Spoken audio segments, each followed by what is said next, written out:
மின் சிக்கனம் குறித்த விழிப்புணர்வை ஏற்படுத்தும் வகையில் தமிழ் திரையுலகம் சார்பில் பிரச்சார குறும்படங்கள் தயாரிக்கப்படும் என சட்டப்பேரவையில் தெரிவிக்கப்பட்டது. சட்டப்பேரவையில் சமத்துவ மக்கள் கட்சி தலைவர் திரு சரத்குமார் இதனை தெரிவித்தார்.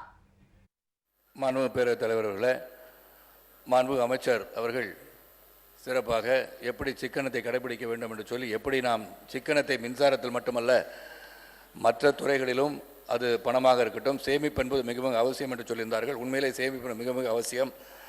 அந்த மக்களின் நல்ல எண்ணத்தை சேமித்து வைத்திருந்ததால் தான் ஸ்ரீரங்கத்திலே ஒரு மாபெரும் வெற்றியை மக்களின் முதல்வர் புரட்சித் தலைவர் பெற்றிருக்கிறார் என்பது தெல்ல தெளிவாகிறது.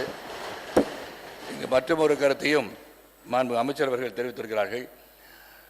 என்னை சார்ந்த கலைத்துறையில் நீங்கள் இதை பற்றி அதிகமாக எடுத்துரைக்கலாம் என்று சொன்னார்கள். உங்களுக்கு ஒரு உத்தரவாதத்தை இன்று நான் சட்டமன்ற இந்த கூட்டத்தொடர் இன்று முடிவடைந்த உடனேயே தயாரிப்பாளர் சங்கத்தில் பல தரப்பட்ட முறையில் நாம் எப்படி அரசுக்கு நாம் உதவியாக இருக்கலாம், பல திட்டங்களை எப்படி எடுத்துச் செல்லலாம் என்ற அடிப்படையில் பல திட்டங்களை இன்று தீட்டுவதாக இருக்கின்றோம். நிச்சயமாக ஒவ்வொரு திரைப்படம் இனி வெளிவரும்போது மின்சாரத்தின் சிக்கனத்தை பற்றி எடுத்துச் சொல்ல நாங்களாகவே தயாரித்து நாங்களாகவே அந்த படத்தை அதனுடன் இணைத்துக் கொள்கிறோம் என்பதை உங்களுக்கு தெரிவித்துக் கொள்கின்றேன்.